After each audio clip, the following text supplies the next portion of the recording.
बोल. कशाला बोलवलं? काय करायचं म्हणून कशाचं? आपलं आपलं काय आपलं काय मी नाही विसरू शकत तुला मी सांगितलं. विसरायला आपलं काय नव्हतंच तर 2-3 वेळा तुला ना हा विचारलं तर तू नाही म्हणलीस.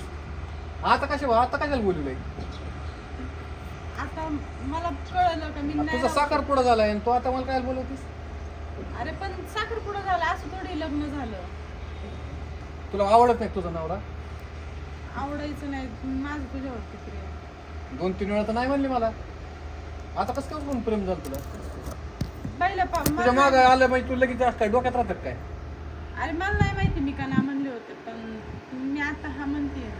तुझं कुठं साखरपुडा झालाय तुझं व्हायचं आहे अजून. आता काय आमची सगळं गुंजळले तर सगळं पत्रिका काढल्यात ते पुरी सगळे आमचा हा म्हणायचं. आता कोणत्या सिच्युएशनला साखरपुडा आहे माझा 2-4 दिवसांनी. पण तू मला मागं म्हणत होता का तू हा म्हण मी सगळं सोडतो मग आता तू असं का म्हणतो? पण याचा अर्थ फारच असं परनाला आल्यावर तुला बरं सुचलं. आतापर्यंत माझी तयारी होती मी तुला घरच्यांना डायरेक्ट बघायला बोललेलं असतं ना घरी तुझ्या. तू आता कसं काय इतकं जे तिला बघायला गेलं ते तुला बघायला आलो असतो.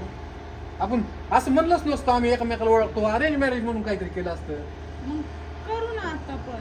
आता कसं तुझा साखरपुडा झालाय तू लग्नाची तारीख ठरली आणि आता कोणच्या अँगल तुझा बाप मला घराच्या बाहेर लाकडाने हाणून पाठील ना की काय म्हणतो तू?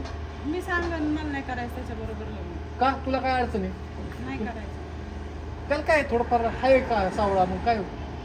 ते मला नाही माहिती पण मला नाही करायचं त्याच्याबरोबर. मला ना तू इतकं कन्फ्युज करून सोडलंय मी. मला तू तेव्हा तयार होता ना तू मला काय म्हणत होता? हे तू वेगळा फक्त विषय आला. मग- पण मी आता पोरगी बघितली त्यांच्या घरी सगळं जमलंय आमचे गुण पण जुळून सगळं आता इथपर्यंत आलंय. तुझं तर माझ्या पुढची प्रोसेस झाली अरे तरी पण तुझी तयारी केली. मी साखरपुडा मोडू शकते म्हणल्यावर तुझं तर फक्त जमलंय ना मग तू ते नाही मोडू शकत का? तुझ्या घरी काय सांगणार तू? मी सांगन मला नाही करायचं त्याच्याबरोबर लग्न. आणि त्याला कारण काय सांगणार? माझ्या बरोबर लोक काय म्हणते याच्या बरोबर लपड होतं म्हणून तू का असं म्हणणार ना? मग ते कारण नाही सांगणार मी तुला ओळखत नाही असं सांग. मला ओळखत नाही आणि माझ्यावर करायच्या टायमाला काय म्हणणार? त्याच्या बरोबर आधी जमलं म्हणून चांगलं पण साखरपुडा झाला लग्नाच्या टायमाला काय ओके येईल तुला? ते पुढचं पुढं बघू अरे तू तर हा म्हण ना ते पुढचं घरच्यांनी बघू. नाही ऐकलं काय करणार तू? मग तू सांग काय करायचं. काय दोन एकच पर्याय राहतो फक्त. एक तर पळून जाणं काहीच करू शकत नाही त्याला. काय पर्याय तुला दुसरा पर्याय मी दिसतो तयार माझा? आहे, तू तयार आहे का? कशाला पळायला? हा. हे मला इतकं गोंधळ टाकलंय ना मला याचा विचार करू दे. आता तू तर इन्स्टंट उत्तर देत होता जेव्हा मी नाही म्हणत होते मग आता मी हा म्हणते तुला पटकन उत्तर द्यायला काय जाते? तू तेव्हा तयार होता मग आता कसं काय पलटी खाता? आता सगळ्या दुनियाचा विचार करायला लागला. आता मी सगळं सोडायला तयार आहे तुला काय प्रॉब्लेम आहे का? तू फक्त तुला माहिती होतं ही नाहीच म्हणणार आहे मग चला अरे मी चांगला टाइमपास पैशावाला मारला. भेटतोय तुला वेगळा विषय आणि मला नाही माझ्या पाहिजे बरोबर पैशावर. पुण्यात जाते तू मला नाही जायचं पुन्हा.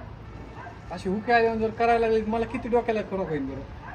मला तुझ्या घरच्यांनी जर उद्या काय केलं तुला खवळले किंवा पोलिसांच्या केस दिली तर उद्या पलटी आणलो ह्याने मला भाग पाडलं तर उद्या मला मी काय नाही करायचं? पलटी मारणार ना पण मी सांगते ना मी नाही पलटी मारणार म्हणून. बघा आता जर बोलली परत जर पलटी हाणलीच की जसं नाही म्हणत होती तशी जर पलटी हाणली मग तू आणि मी कळलं? मी नाही पलटी मारणार राव. मी जर सगळं सोडायला तयार आहे आले इकडं तुला तेच म्हणते मग मी कसं काय पलटी मारेन? मी काहीतरी विचार करूनच नाही म्हणते तू ना. काय कर हो, मी तुझ्या घरी येतो सरळ सरळ सांग साखरपुडा असं मोडला तर ठीक नाही तर तो डॉक्युमेंट रेडी ठेव प्रोसेस करून घे. मला बी घरी सांगावं लागेल ना काहीतरी. आता माझं काय जमलेलं लग्न मोडायचं म्हणलं मला सांगावं लागेल काहीतरी. गुण जुळले तिथपर्यंत नशीब मी तुझ्यावर साखरपुडा नाही करून बसलो. चालेल सांगते मी घरी. बरं आता ये डॉक्युमेंट घेऊन ये सगळे. मी तिथं माझ्या मित्रांना लावतो काय त्यांच्याकडे लागतं ते बघतो. आधी आपण काय करू लग्न करून घेऊ. आधी लग्न करू आणि मग घरच्यांकडे जाऊ. कमीत कमी असं म्हणता येईल रजिस्टर लग्न केलं मला त्याच्यावर विश्वास आहे. मला तुझ्या घरच्यांवर नाही आता सडनली तुझ्या होतं नाहीच नाही. मला वेळ द्यावा लागेल. मला आधी रजिस्टर लग्न करावं लागेल मग तुझ्या. मग आपल्याला जर घरच्यांनी ऍक्सेप्ट केलं तर ही रजिस्टर केलं सांगायचंच नाही. जर नाही केलं तर मग माझ्या आम्यांचं आधीच लग्न झालंय म्हणून सांगायचं. जमन फोन करतो ये मग.